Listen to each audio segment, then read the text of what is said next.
এই জায়গাটায় যেটা হয়েছে, এই ঘটনাটায় এখানে দেখুন একটা ডেফিনিটিভ মোটিভ আছে, এবং মোটিভটা ইমিডিয়েট টার্ম না, অর্থাৎ এটা অনেক দিন ধরেই চলছিল এই রিলেশনশিপের ঘটনা যেটা আমরা শুনতে পাচ্ছি, এবং ফ্যামিলির মধ্যে নিশ্চয়ই এই নিয়ে অনেক দিন ধরে ডিসকাশন হয়েছে। ডিসকাশন হতে হতে এটা লং টার্ম প্ল্যান করে একটা প্ল্যান্ড মার্ডার হয়েছে।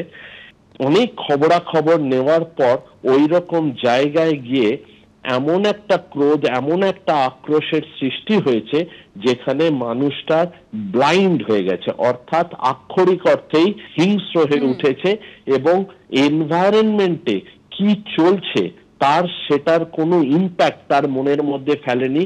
তার শুধু আইডিয়া ছিল যে একটা মানুষকে আহত করে একদম হয়তো তাকে খুন করে দেওয়াই তার ইচ্ছায় ছিল।